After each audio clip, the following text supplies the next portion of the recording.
Hello everyone, this is StrawberryShorty back with the letter where Hannah is talking about locking the butler up in the attic and is acting increasingly unstable. And a lot happened last time. The Rochelle woman that we liked and trusted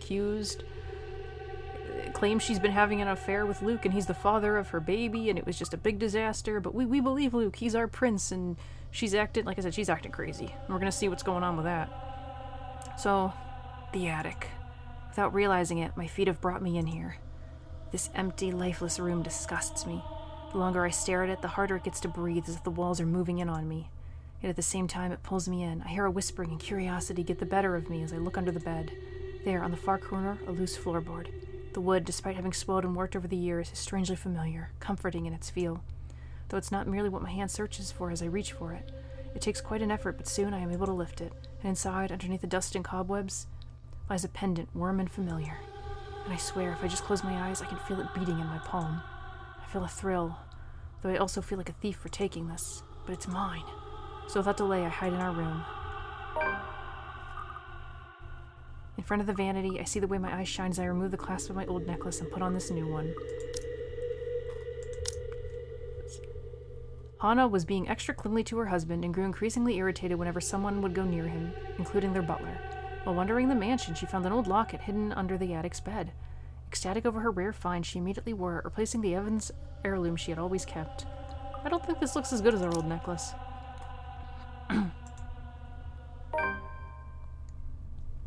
It fits a lot better than the old one. I can feel it as it weighs on my chest. Right where it belongs. Anna? You doing okay? Look a little crazy. Oh, ended that last part just to switch over to a new character.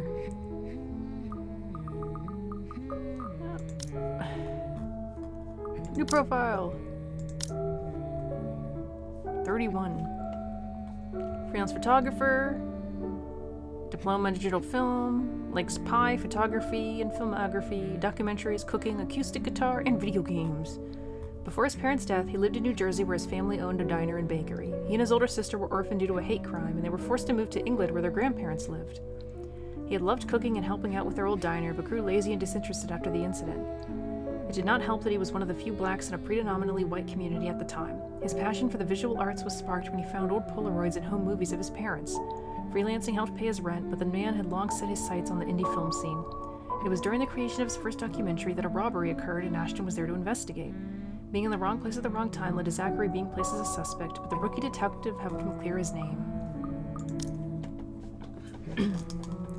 The pleasant aroma hits me long before I cross the threshold. Faint, but light and warm. A reminder of what home is.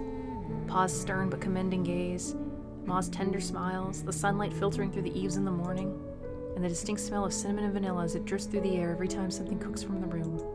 The room, our room, Ma and Pa's pride and joy. My sister and I too, eventually, but we ain't allowed there. Not yet. Not until we're taller or older.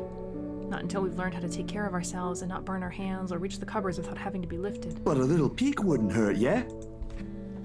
The floorboards are cold under my feet more than it usually is, the wall more forbidding than I'm used to. Farther and farther the room goes. Ma's singing ceases and Pa. No, please wait. I'll be good. I'll sleep on time. Don't go. I can't hear Pa. Not above the raucous clanging and the deafening roar of gunshots, nor the screams replacing the comforting soft melodies. There's only the blinding fear. When my foot slips, the red sea that catches me is bitter and frigid, but the blood that drips in my hand is warm, warm, warm. It ain't my blood. The walls tumble and everything goes quiet. It takes a few moments for everything to fall into place, for my eyes to adjust to the relative darkness of the room. I thought this was a hospital room at first. Poor Zachary. He's such a nice guy, but it seems like he's been through some stuff. Despite the pleasant chill the AC brings, my shirt is clinging tightly to me, and my blanket a tangled mess around my throat. How'd that happen? Morning has not even arrived, and yet... Way too early for this thing, man. And too long. Too long since the last I've woken up dressed in my own sweat, head littered with thoughts that are gone as soon as my eyes open. All too often, only imprints and brief images are left to haunt me for the rest of the day, or until my mind forgets about it. Egad, whichever comes first. Yet vivid or not, what little I can remember does not matter. Regardless, the desperation sticks, clawing up, pushing, urging me to relive every moment, every sensation, and... There's a twinkle in Ma's eyes when she looks up from her work, flour dusting her nose and cheeks.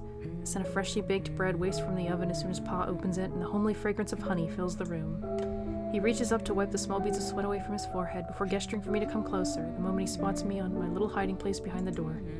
I expect him to be angry, but his pat on my back when I come within his arm's reach is encouraging enough. We'll have to taste these first before we put it up for sale tomorrow. You up for it, little man? Is it good enough? A knock cuts through the air before I can answer. Sharp, heavy, demanding, familiar. So distantly familiar. Ma ushers me out of the kitchen when Pa moves to answer it. But I know what waits outside. The taste of blood in my mouth sends an unpleasant churning in my gut. Ma's apron crinkles under my tight grip.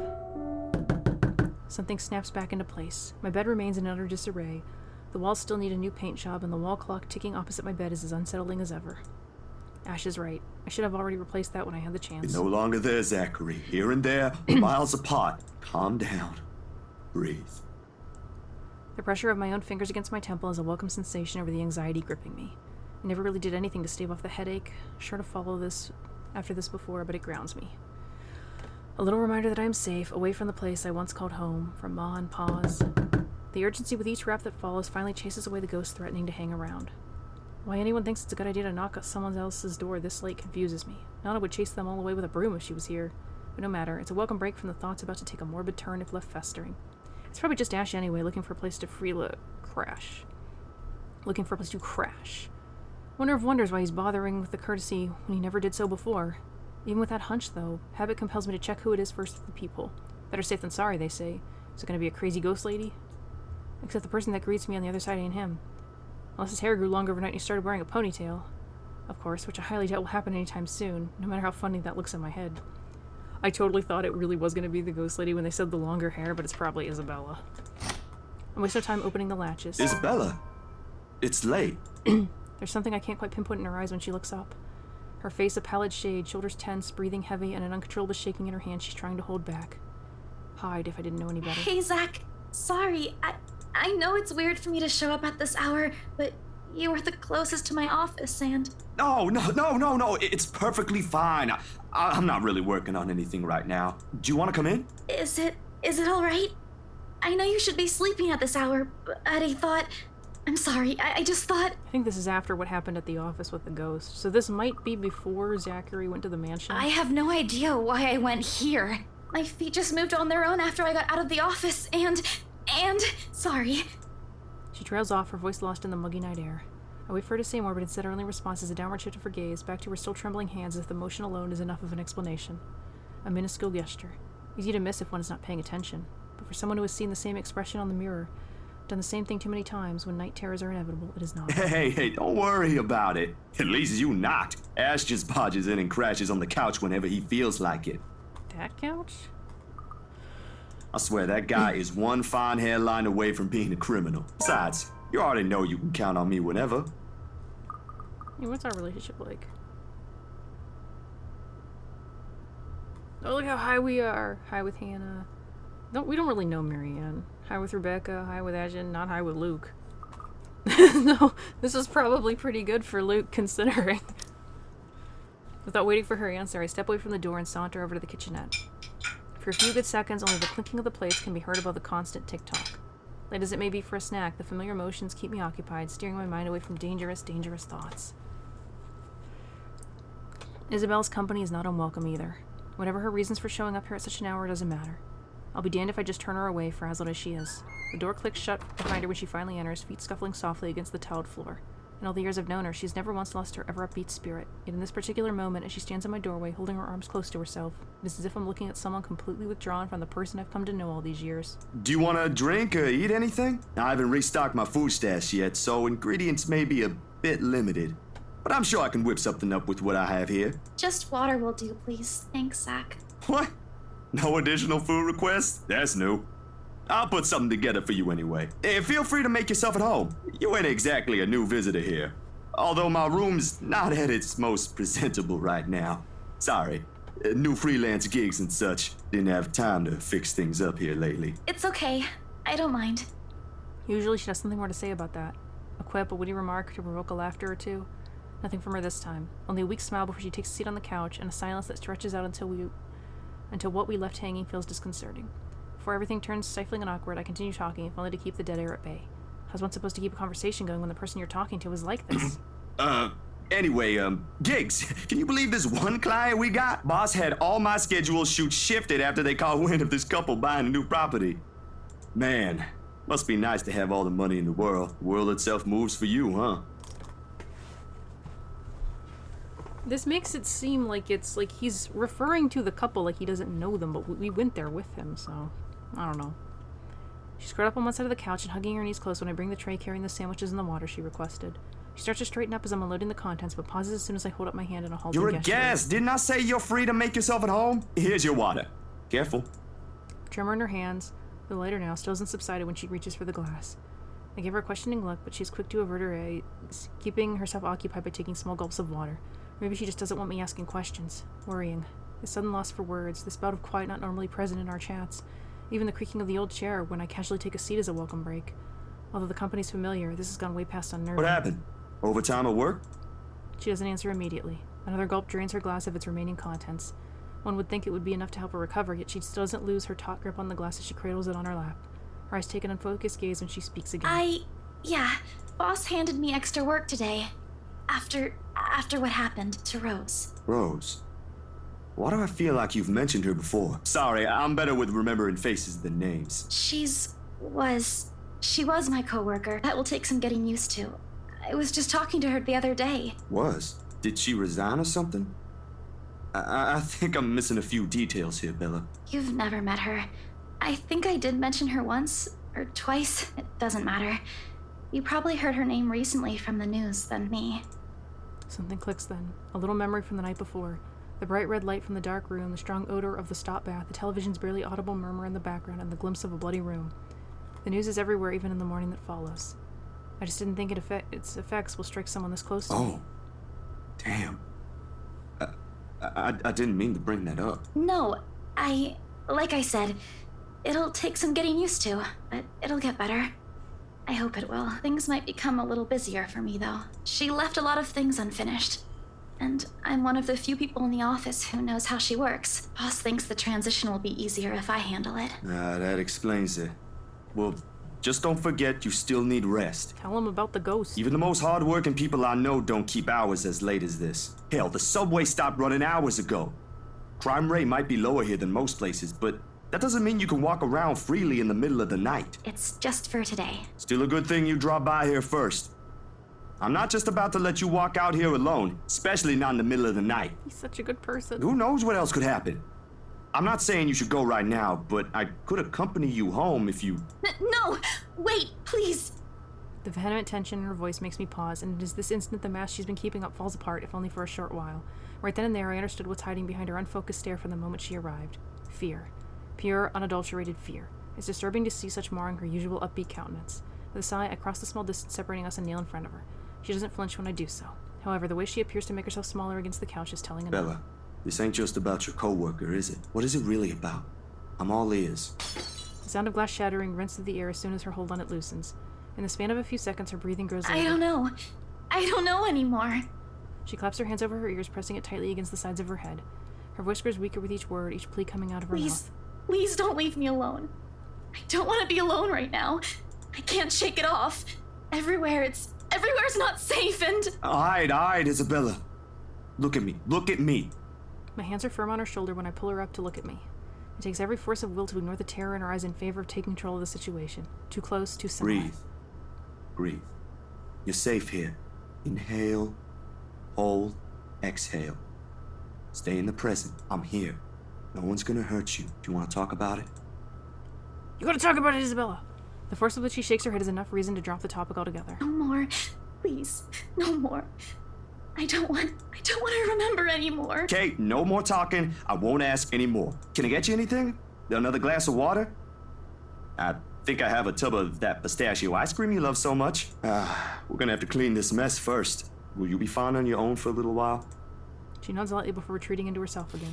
More words are exchanged after that, and I take that as my cue to start cleaning the shards littering the floor before either one of us get hurt. The quiet hum of the AC is a pleasant distraction as I go over the menial task.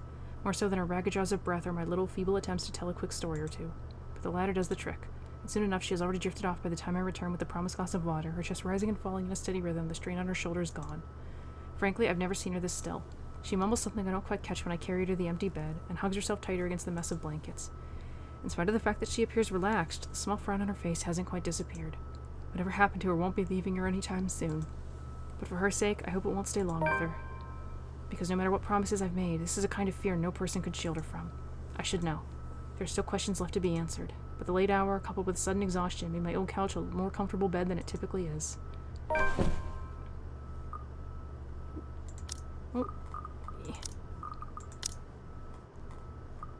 Okay, so this is October 25th. Yeah, so this would still be after the blessing. And I think... yeah, he'll go to the visit tomorrow. A frightened Isabella Santos knocks at Zachary Steele's apartment in the middle of the night. Shaken, she refused to say what happened. Zachary let her stay, regardless.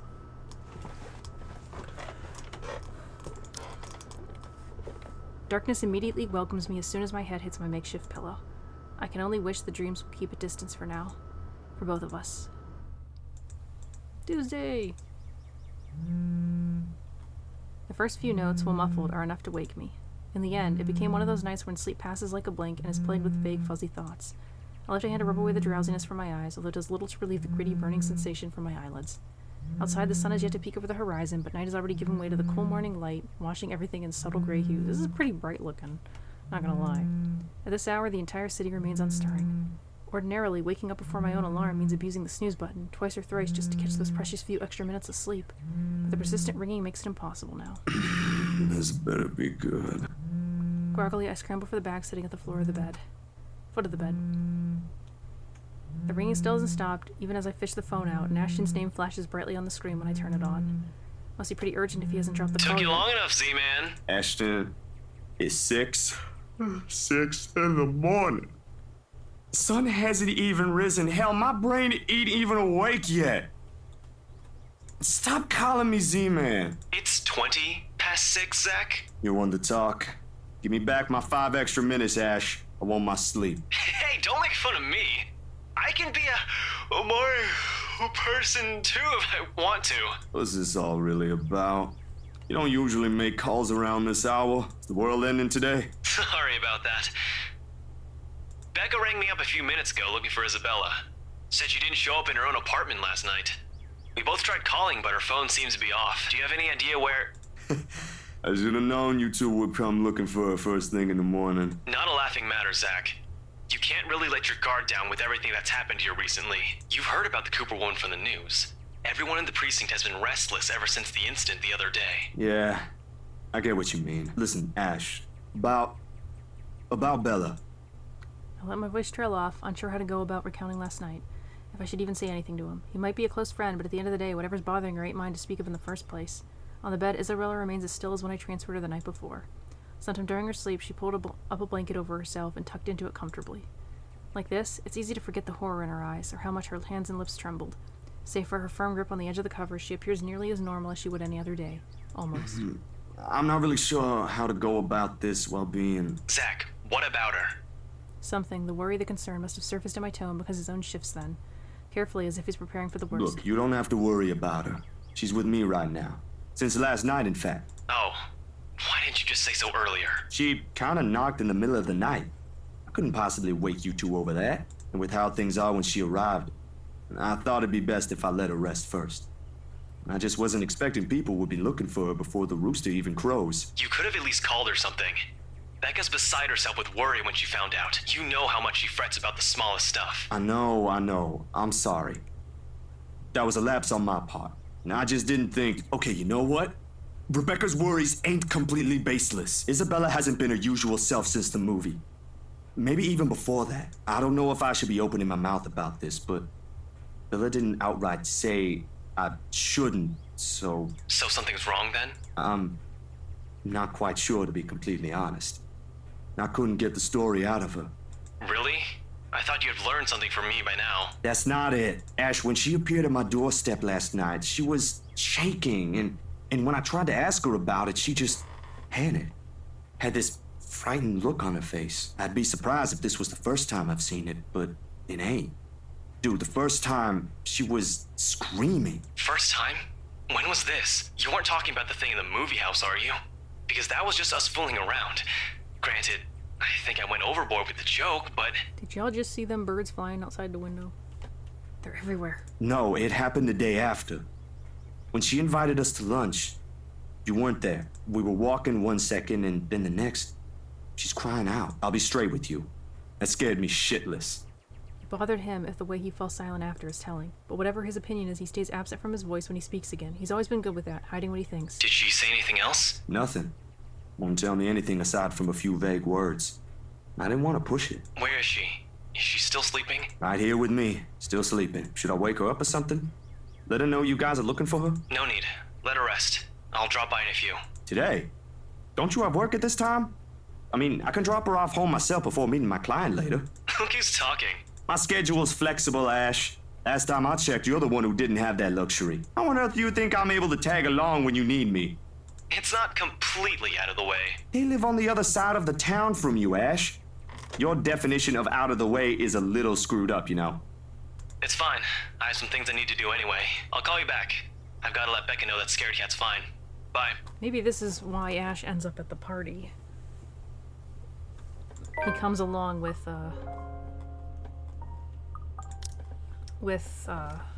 Rebecca.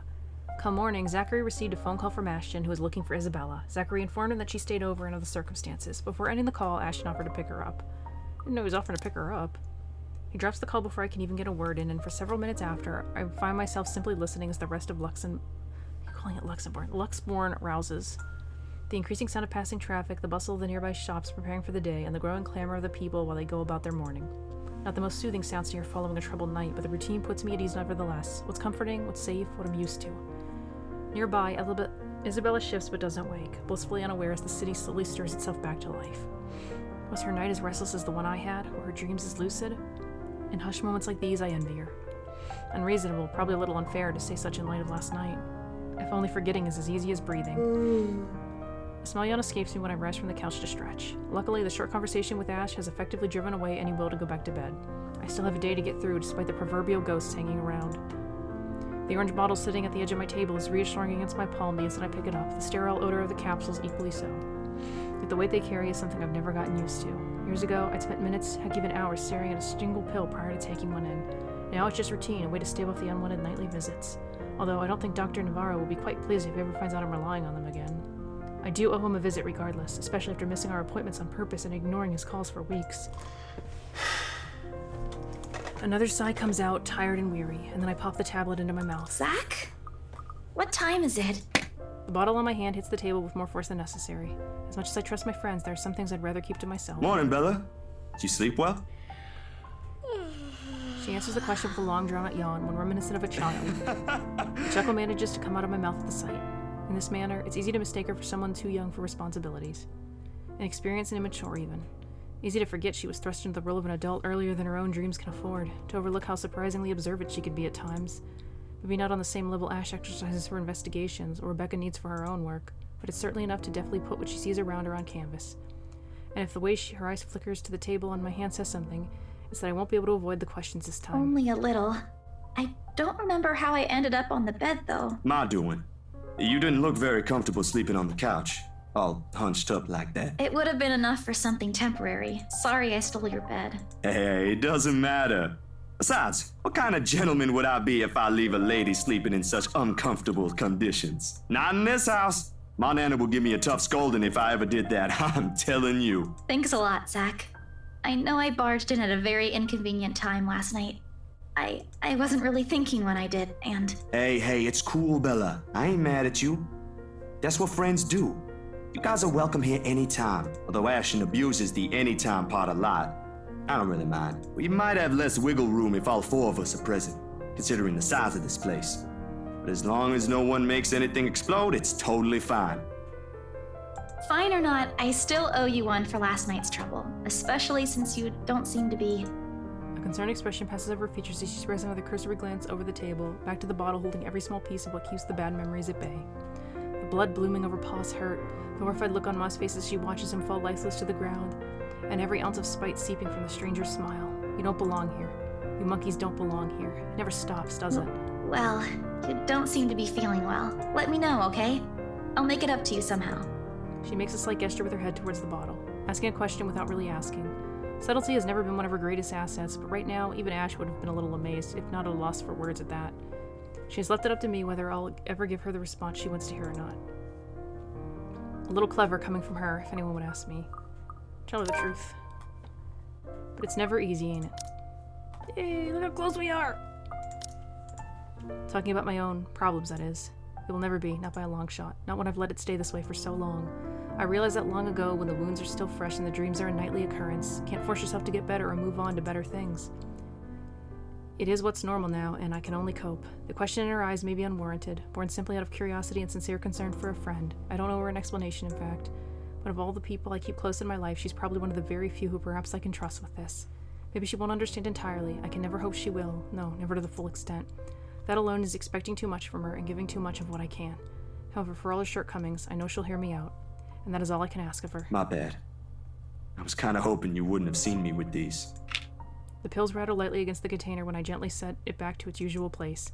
Always the small area closest to my laptop, near the right hand. Within reach whenever, and a quiet reminder of what I shouldn't miss every day. Oh, is it bad? I was just thinking that maybe it's a cold like Becca's. Do you need me to get anything from the store? Soup or something? There's one nearby, right? I can run real quick and... No, nothing of that sort. I'm perfectly healthy right now. It's really difficult to say, but... Can you promise me you'll listen at least? What is this about, Zach? I should have been upfront with you about this a long time ago. But Ashton found out without me telling him anything. But you already know how that guy is. Can't hide anything from him. If it's something you're having trouble saying, you don't have to force yourself to tell me. I'll forget I ever saw anything and won't ask questions. Promise. No, I need to get this off my chest eventually. Besides, we're already here. Might as well finish what I started, yeah? If you say so. She takes a seat on the couch, her posture easy and open, and her smile honest. As if this is just a simple talk between two friends on a regular day. It is far from one, but her unreserved air is enough to stamp down the twinge of unease that threatens to come up. Let's hear it then. And she does. True to her word, she listens while the story spills out of my mouth, of my ma and pa, that little old diner across the pond, and what it left in me that day. I can't recall most of it now, my own account jagged with a few missing details here and there. The passing years have eroded most of my recollection of the whole incident. All except for that one moment in the kitchen. The ringing of gunshots are as vivid as it sounded that day. Even Ma's hysterical screams the moment Pa's body hits the floor, motionless, his lifeblood flowing out from under him. And the gunman. He was smiling. He was smiling when Pa opened the door to welcome him. He was smiling when he pulled a bullet to Pa's chest and Ma's head. I heard stories of how the world can be a cruel place for people like us before. I never believed until that moment. Nan and Gran took us right after that.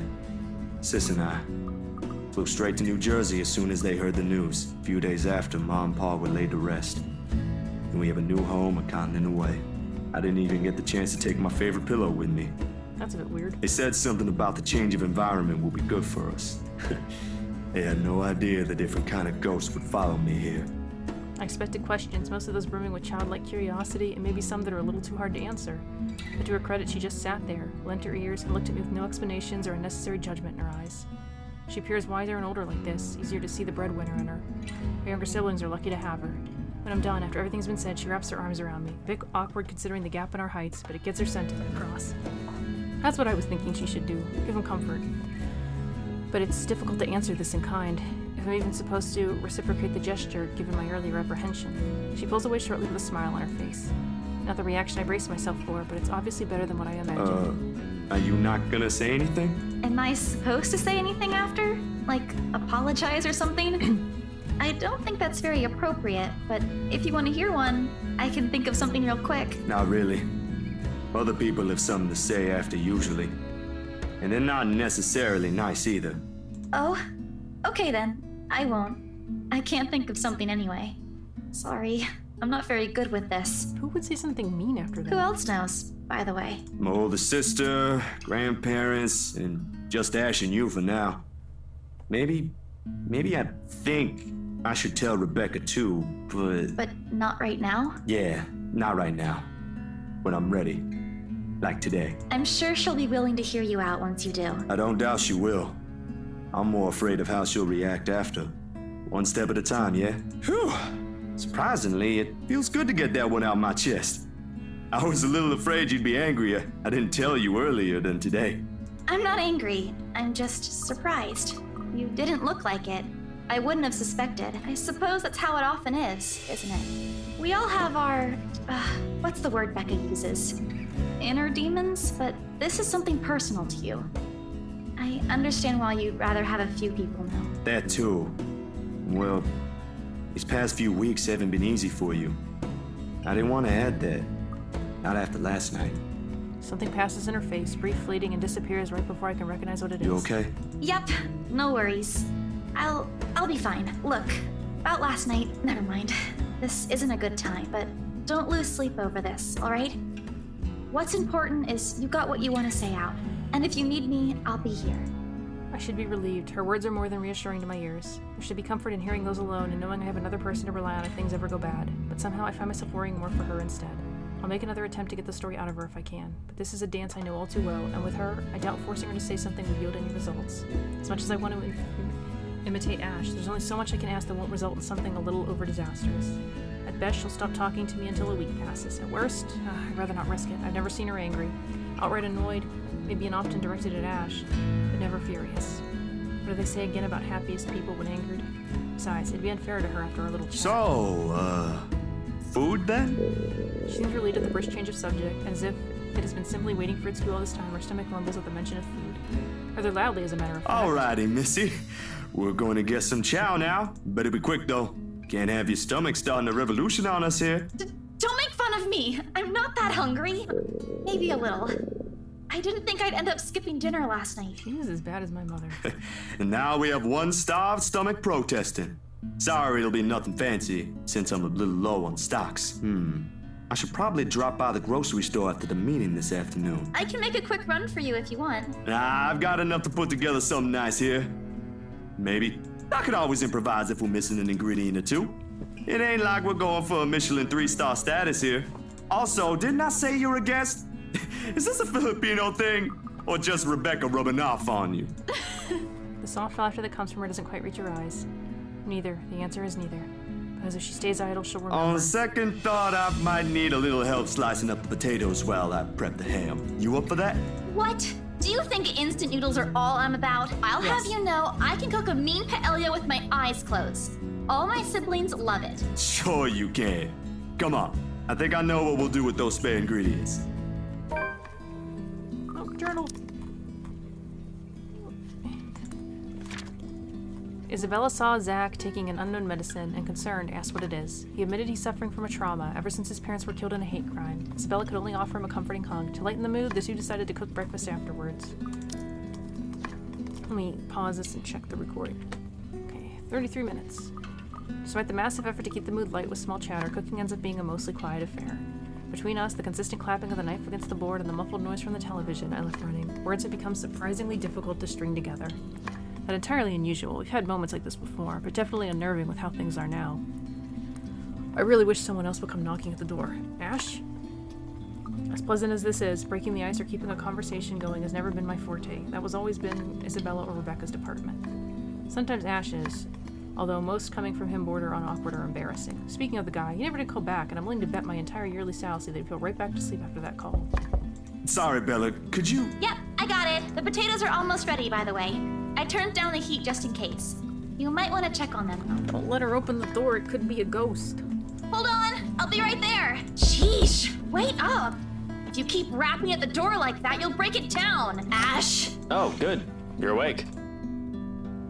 Ash has already welcomed himself in when I take my eyes away from the oven. He's never been really keen with the notion of courtesies after he's warmed up to you, this guy. All 13 of my locks he broke can attest to that. Nope.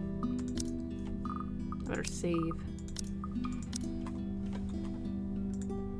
He's a good fellow, though. Maybe a tad bit standoffish at first glance, but he's trustworthy. Don't you have work today? I could ask the same of you. Hey, Z-Man. You're late. Something came up? You need to drop the Z-Man. It's getting old. Sorry. I got caught with something at the precinct on the way here. Had to attend to that first before things got out of hand. I'd tell you about it, but you know how it can be with those kinds of things. Later, maybe. And you're here because... What? I'm not allowed to say hello? I doubt you're here because of that. And you're not answering my question. Ah, my bad. Forgot to mention that. He called earlier looking for you. Rebecca's worried because you didn't come home last night. You could have called my cell instead. You weren't picking up. Anyway, I'd really hate to cut this little get-together short, but I need to be somewhere else. Come on, Isabella, let's get you home. I'll drop you off on the way. Wait, we're going now? He lightly claps a hand on her arm and begins ushering her out of the apartment, throwing a casual wave at me as they pass. Isabella, on the other hand, doesn't appear too fond of the idea. And sure enough, before they came across the threshold, she puts a firm foot down, the force alone enough to halt them both and catching the taller man off guard. It would have made for a funny picture, the way Ash almost crashed into her and Isabella giving him an indignant pout over her shoulder. Surprising confusion in his face, and all at once, two things that rarely ever grace it if he can help it. A rare moment even for our small group. If only I have my camera with me. Dang. What is it? Zach cooked something. If it's just food, I'll get you something on the way back. But the food! It's Zach's cooking! Real delicious food that actually tastes like food. At least stay and have a bite. Please, Zach, help me here. These two, whenever they are in the same room, sometimes it feels like herding a group of unruly kids instead of talking to two mature adults. One moment they're engaged in pleasant chit-chat, and the next they're bickering over a minor issue. Frankly, if I didn't know any better, and I have an overactive imagination, I'd say there's something going on. Never mind how utterly impossible that idea is. Or it might just be me reading too much into things like always. I can already hear Ash's laughter if I so much as suggest such. I'll say I cooked up a feast, because we cooked! I don't know about you two, but I think you guys should really stay. I've already made enough food for all of us, and it'd be a waste. Well, thank good. Thank goodness. Look! We're maxed with Isabella! Why, I cooked up that special honey glazed ham you two keep on yapping about. Got some scalloped potatoes with onions and cheddar to go with it, too. The oven timer dings. I shoot the two of them an apologetic look before sauntering over the kitchen, mittens in hand. The sweet smell of the glaze and the salty tang of melted cheese wafts through the air as soon as I open the door and take out the two trays inside. The scent immediately fills the entire room, even with the doors and windows open, the mouth-watering aroma lingers. It's appealing enough that when I put the dishes down on the counter, another starved stomach protests loudly, followed by a burst of laughter. Riot snaps up at the two of them, and I can't keep back the smile at the sight they make. Isabella is clinging to the doorframe for support, doubled over with breathless laughter. I guess that was Ash's stomach. Ash is the more composed of the two, trying to look unconcerned, but a flush has crept up his neck and cheeks. It's clear whose stomach that came from, and Isabella's not going to let him live this down. You're in no place to reject an offer of free food, Frey. I wasn't rejecting anything. Damn it, I just missed a meal, that's all. Aw, he's flustered. Shut it! Those guys at the precinct said it was urgent. Somebody has to be responsible for it. Well, aren't you precious? Right. You know, if you keep laughing like that, you'll burst. I'm sure it won't be as bad as your stomach suddenly rumbling like a starved. Aye, kiddos, play nice. Food's gonna get cold if we keep this up. Ash, you gonna stay? Might as well, since Scaredy Cat's so hell-bent on staying. We eventually settle down after the food has been served. The jibes replaced by another round of friendly chatter, mostly about what's up on the news. I don't think we should talk about the news. There is, however, a conscious effort to avoid mentioning what's currently on the headlines. The dead is never a good topic to talk over food and polite company, this case in particular. The wounds are too fresh, too soon. I'd likely avoid it as well if I were in her position, and someone I personally knew passed away in a gruesome manner like that. Though perhaps the closest we got to broaching the topic is when the infamous mansion is brought up again. But even then, we are careful, Ash and I. We keep the conversation light and avoid bringing up her late business partner. It's the least we can do. Rights? Yeah, they're planning to move in soon. In fact, they already have a housewarming party planned. It's why they wanted us to rush the papers. They wanted to send the invitations out as soon as possible. Oh, now I get it. Get what? Remember what I told you last night about the new clients? Vaguely? Sorry. I was a little out of it yesterday. Was it the photo shoot? Yep. It's actually for the one you sold. Something. When you put it that way, I suppose it makes sense why my boss wants me to prioritize the couple. They can have those documents rushed at just a snap of their fingers. And they're more influential than I initially thought. Man, I guess my boss is expecting a lot more from this project than I expected. Hope I can live up to it. Your photographs are more than good enough, Zach. You'd probably win an international award if you let yourself. Ma'am Hana's easy to please too. As long as you're good at following instructions. Easier said than done. Different clients have different tastes after all. Still, a week? I don't think that's possible. Now that you mentioned it, yeah. They wanted everything finished at the earliest. To be honest, it's not unheard of, but... But it's still weird. Still weird, yeah? Slip of the tongue. Still barely noticeable to someone who's already familiar with Ash's ways, yet at this moment it's impossible to miss. I shoot him a curious glance, but he ignores it. I can't exactly say it's like that. where I'm just the middleman after all. As much as I want to comment on it, I only know what's on the surface, not the in and outs. I don't know what the whole fish thing is with Ash. It's just that BRC and my boss are more hands-on with the legal stuff this time, despite having a separate department dedicated to it. Maybe Mr. Wright helped with it too. They have their own legal team for this, don't they? Well, they should have one. Especially for a big property like this. They have, but like I said, it's off our hands. Rose and I don't handle this stuff in the office. If anything, to me, this just means I'll be able to send the rest of the funds to Papa's treatment earlier. I guess that makes a whole lot of sense. Officially off our instant noodle diet, aren't we? Ash, has anyone ever told you that you have an uncanny way of ruining the mood? What? I was just saying. A few more months of stuffing your face with those, and I'm sure you'll start to look like a noodle cup. That's a pretty picture. At least I don't live off convenience store food. Or make poor, unassuming pressure cookers explode. What? How did you... Oh, come on, Zach. Sorry, it just came up while we were cooking earlier. I'm impressed, Ashton Frey. You even made it to the news. A one-time thing. And it wasn't as big as you seem to be imagining. Oh, sure. Let's all pretend that one time you almost set my apartment on fire didn't happen too. Hey, that was an accident. You were making a salad, Ash. Can we please move on to a different topic? It helps. The casual talk, the harmless teasing, the mundane stories interesting enough to let time pass unnoticed. By the time lunch ends, the shadows are no longer at forefront of my mind. If it's the same for Isabella, for whatever troubles her, I can never tell.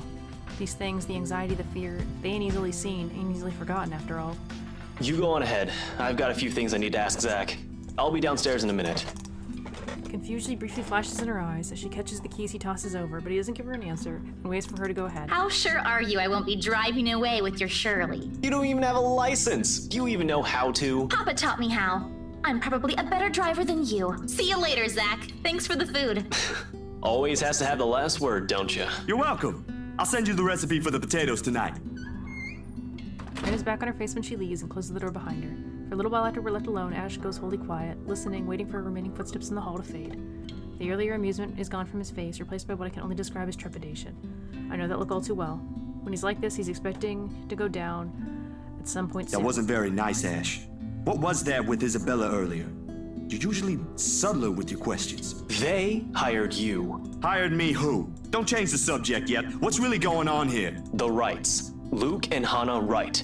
You said your next gig is with them. Is that what this is all about? Just be careful around them. You have no idea what you're dealing with when it comes to that couple. I'd rather you stay as far away from them as possible, but you're already here. Isabella's their real estate agent. Seriously, of all the people in Luxburn. What do you know, Ash? Okay. I guess I'll just have to take your word for it. He nods, claps a comforting hand on my back, and then turns to leave without another word. He's never been good with those. More often, he fumbles with what he wants to say, but his actions alone are enough to tell me how grateful he is for the trust. He reaches for the knob as soon as he gets to the door, but he doesn't turn it. Instead, he looks back and gestures with his head towards the table. I don't need to follow his line of sight to know what he's going to ask about. He's likely taken notice of it the moment he entered the room. You back on those? I haven't seen you taking them in a year. Yeah, I kinda had to. It got worse after the film fest. The dreams, that is. I don't think I'll be doing that again anytime soon. Heard about that. Don't drop it, though. You don't want Becca scolding you. She actually enjoyed the movie you made, and she's hard to please. Consider that a small victory. You don't have to tell me. She already did. Rebecca and Bella both gave me an earful after I said the opposite. Promised them I wouldn't, but you can never tell. Hopefully, once I feel better, I'll be able to think about it properly. Speaking of Bella, she didn't open up to me, but maybe with you and Rebecca. Yeah, I'll try. I can't promise anything, but I'll talk to her. Thanks. That's all I'm asking. This time, when he reaches for the door, he lets it close fully behind him without glancing back. A mild draft sweeps into the room as I close the door behind him, slightly disturbing the papers on the nearby fridge. Ashton arrived to fetch Isabella hours later, but she didn't want to leave after all the food they had prepared. In the end, Ashton acquiesced and stayed. The Wrights and Zach's upcoming gig were the few topics touched upon during their talk over breakfast. A lone note flutters by my feet. The letter is on the surface, glaring at me with mute intensity. Is it the help letter again? Nope. Oh, thank goodness. Ermengarde Mansion, H. Wright, 11 a.m. After Ashton's warnings, they all hold a different meaning now. His incredibly vague warnings with no information. Okay, so I'm gonna end this part here. not a lot. I don't think a lot happened this episode. But, I still really want to know what's going on. Anyway, I gotta end this part because the humming is distracting. So, thanks for watching. Please leave a comment, and I'll see you next time. Bye!